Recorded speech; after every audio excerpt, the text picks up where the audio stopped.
Hi everyone, PK here. First of all, thank you so much for allowing me into your property investing world, whether you're walking your dog, you're driving, you're at the gym, or you're cooking, or whatever you're doing. Thank you for being with me, allowing me to add value into your life through, financial happiness through property investing. So in this episode, we'll go through 2 questions and 2 answers. 2 questions that I get asked so much. The first question is how to increase my borrowing capacity and serviceability so that I can get not only one bank loan but multiple loans for investing in property. People think I'll never be able to borrow enough money from the bank to be able to buy 3 to 5 to 7 investment properties and create a passive income.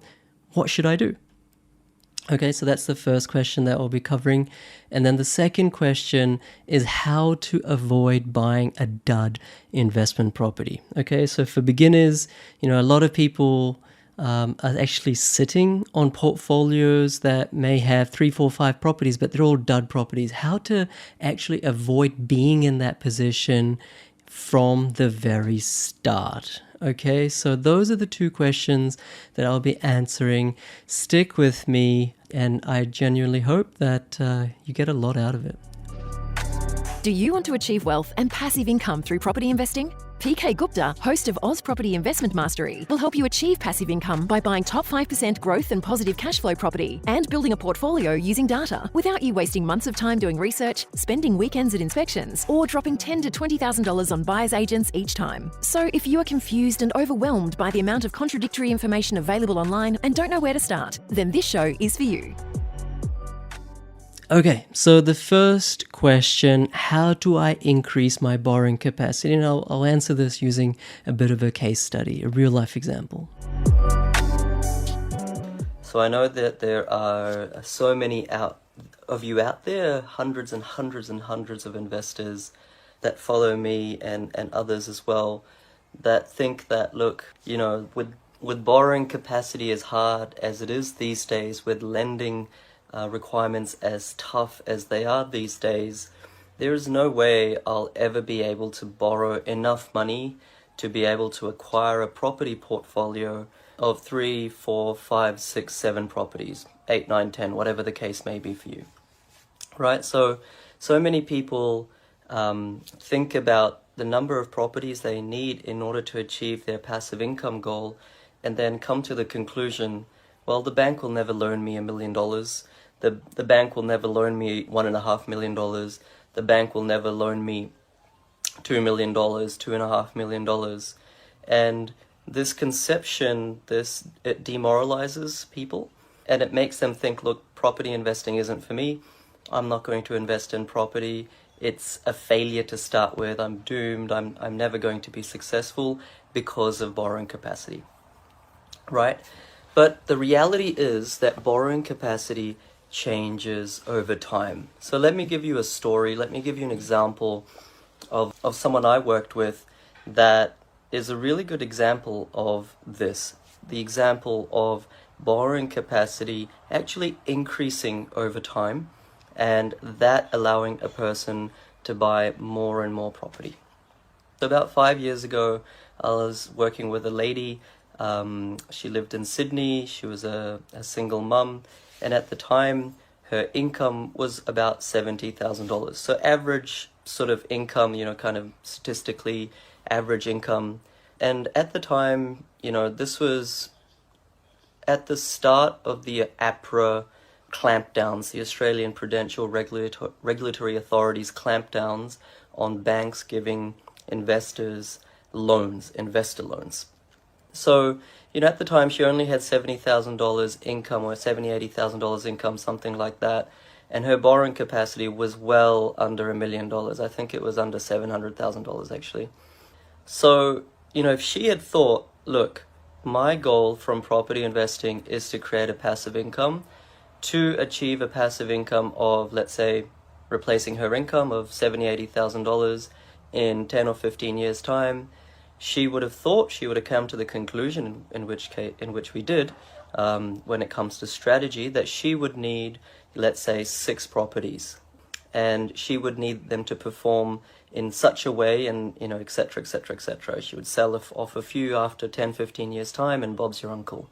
Right? So the strategy was clear, but she could have been really demoralized to say, well, how on earth am I going to get, how am I ever going to get, 6, 7, 8 properties when I only earn $70,000, $80,000 and I don't have a borrowing capacity of more than $1 million.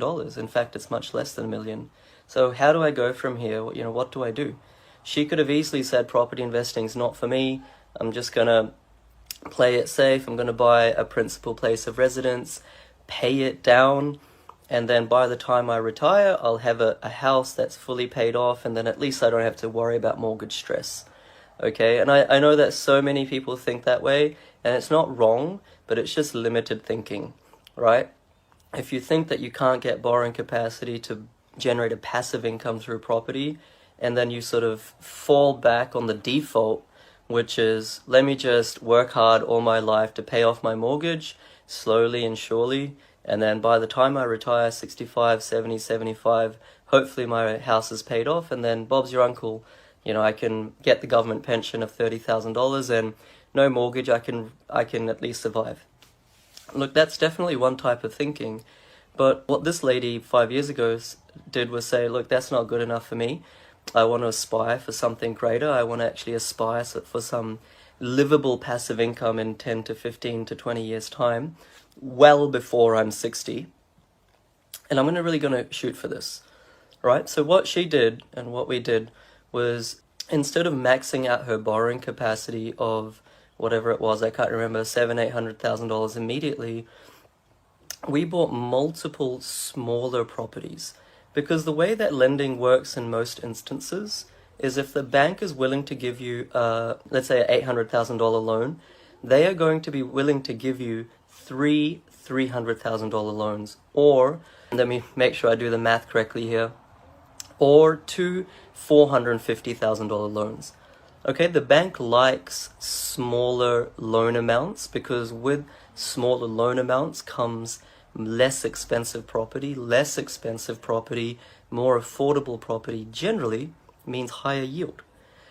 Okay, so what we did was we've actually, I can't take the credit. She's learnt how to invest in property through my help, and she has bought 3 properties over the last 5 years, and now her borrowing capacity is close to maxed out.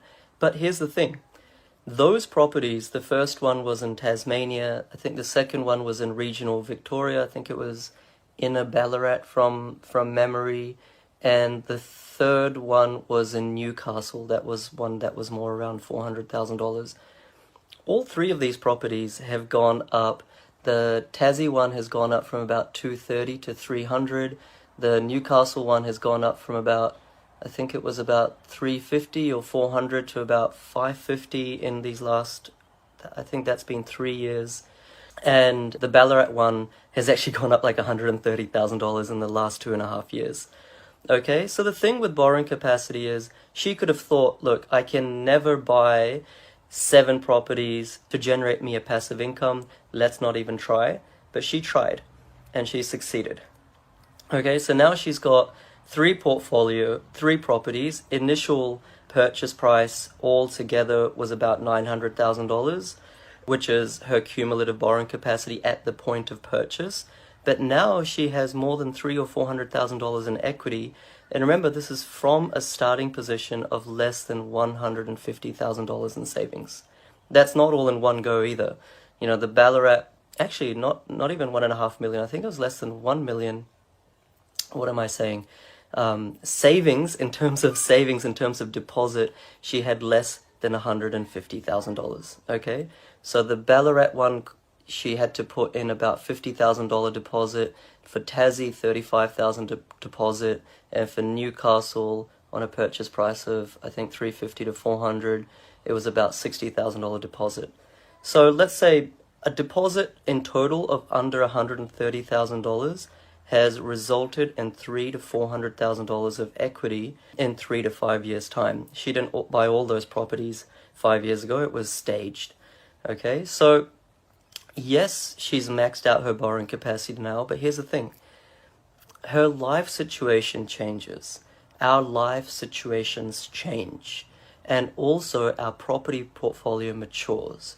So now that her LVR is no longer up at 88 or 90, it's more down in the 70s, the bank is more likely to entertain giving her more loans. Plus, her income from 5 years ago, which was $70,000 to $80,000, which I said at the start, is now more like $120,000. Plus, the rents have been rising for each of those three properties. Rents don't rise in correlation or direct proportion to capital growth or capital gains, but if there's capital growth, there's a good chance that rents rise as well. So total, I think each of those three properties, the rents have risen by about $60 or $70. Actually, it's probably more than that. I don't know these numbers off the top of my head, but it's probably close to $90 a week, which on an annualized basis is amazing. That's more than a sort of average pay rise for the average person. So you combine the lowered LVR, her gross income increase from her employer, plus the rental increase. These three combined mean that she can actually borrow again.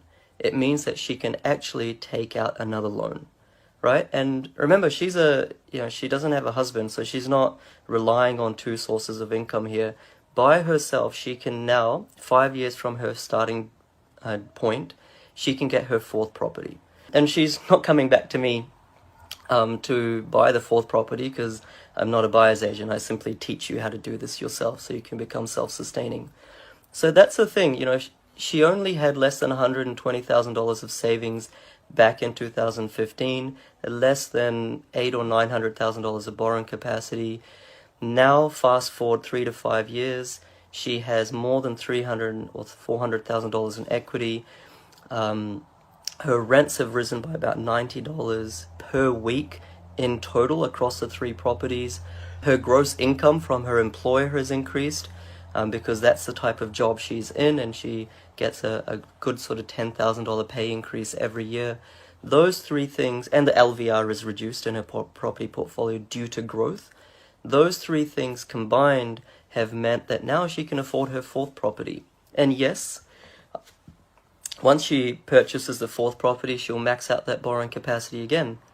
But like I said, if you're buying for capital growth, if you're buying for positive cash flow, if your rents are increasing, then in another 2-3 years' time, the LVR will go down again, the equity will go up again, the rents will go up again, and her income will continue to increase, even if it's just at CPI, right? So these 3 to 4 things combined means that if you're doing property investing correctly, it's not always the case that your borrowing capacity reduces and reduces and reduces. Life actually happens. You get promotions, you get pay increases, rents increase over time, not immediately, over time. Capital growth occurs. All these things can occur. So if you're thinking, look, right now I'm only making $80,000, I'm only making $100,000. Maybe you're married, you're making $150,000, but you're thinking, look, there's still no way I can get $3 million of debt to buy enough properties to retire off property. Well, really the moral of the story is you don't need that borrowing capacity to start with. Life evolves, property portfolios evolve, you go on a journey. And if you're doing it right, if you're buying for positive cash flow every single time, if you're buying for short-term growth every single time, not long-term growth, right? Not just based on long-term population projections, the fact that it's close to a CBD, the fact that a suburb is close to a school or a hospital or train station. All these things don't impact short-term growth. You need to find short-term growth factors using data. So positive cash flow, short-term growth, hopefully you don't become unemployed or your pay doesn't go backwards. If these 3 things occur, then you'll get more and more equity in your portfolio, rents will increase, your LVR will drop, and you will be able to borrow for more and more property. Obviously, there is a limit, there is a ceiling, but like I've said before, you don't need 10 properties to retire off on a $80,000 to $100,000 to $120,000 passive income. You don't need 12 properties, you don't need 15 properties. Most clients that I work with, they need between 3 to 7 properties in the long term to be able to comfortably retire off property investing. And most people actually don't want to retire, they just want to have flexibility. Right? So if you're at the start of your property journey, but maybe even more importantly, if you're a couple of properties in and you do want some flexibility in the future, you do want in 10 or 15 years time to have flexibility to leave your work, even if you love your work, right? And plenty of us love what we do. But if you just want to have the option to wind down your hours or do something else, then property investing is always, always, always a good choice. Okay, and yes, in the last 5 years, borrowing capacity has been difficult. Yes, APRA has made things hard for property investors. But the thing is that these tough times aren't going to last forever. Banks are in the business of giving loans. If they are restricted by the regulatory authority, then they can't give as many loans as they want. But they are in the business of giving loans. That is fundamentally how they make money. So I want you to fast forward 5 years. I want you to fast forward 10 years even, and think to yourself, are the current lending restrictions going to sustain? Is it going to be as hard to get a loan as it is last year or today in 5 or 10 years time from now?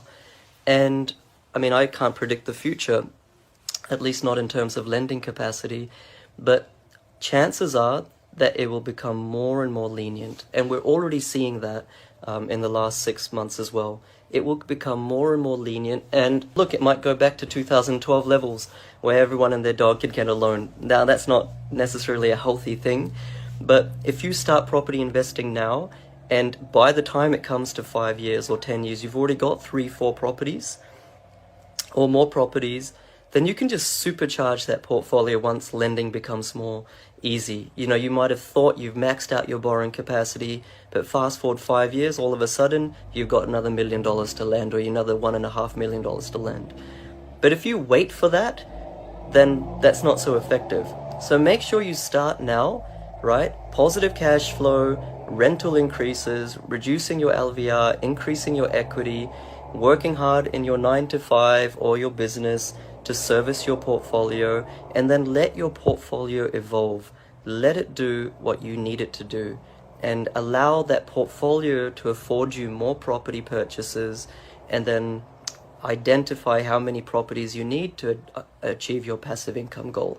You don't need 10, 15 properties. Most people that are just everyday Australians or everyday people, they don't want to buy a mansion. They don't want to live in Toorak in Melbourne or Hawthorne or Bulimba in Brisbane or Mossman in Sydney. They don't need that AMG Mercedes. Most people just want a 6-figure passive income from property so that they can continue driving their Honda or Toyota or Kia or Audi, but just have flexibility so they can spend more time doing the things that they love with the people they love. So the message is, if that's you, take heart.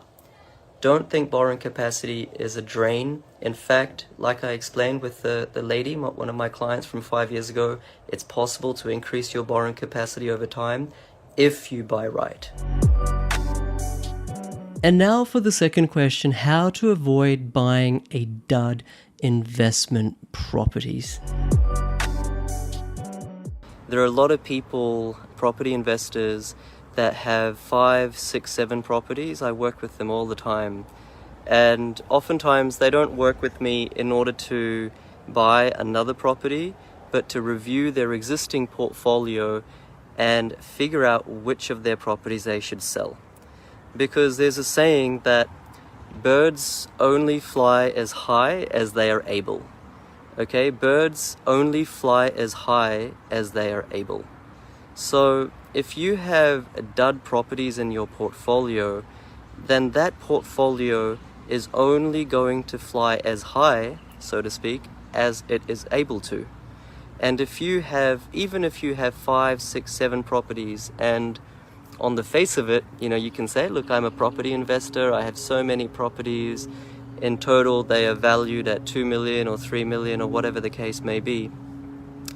If you have dud properties, then you will not get the equity increase in your portfolio fast enough, and you won't be making a passive income in the short and long term. Okay, so birds will only fly as high as each of them are able. So in order to make sure that you don't just accumulate a portfolio for the sake of it, to make sure that you actually accumulate a portfolio that will achieve you the passive income target, that safety, that security, that assurance that in 5 years' time, 8 years' time, 10 years' time, you will be able to have some flexibility in your role, in your professional career, to reduce working hours, or at least have some choice not to work, then it's really, really important that you don't put education second, but you put education first. Okay, because otherwise the ego metric will be really strong. You know, you'll have 3 properties or 5 properties or 7 properties. You might get to that number if your household income is super, super high and you're a really, really good saver. But even though you get that number of properties, that portfolio is not going to increase fast enough in value, and it is not going to allow you to transform all of those properties into very, very, very heavily cash flow cash cows. Because that's what we want. In 10 or 15 years' time, we want cash cows. We don't want to have to think about those properties.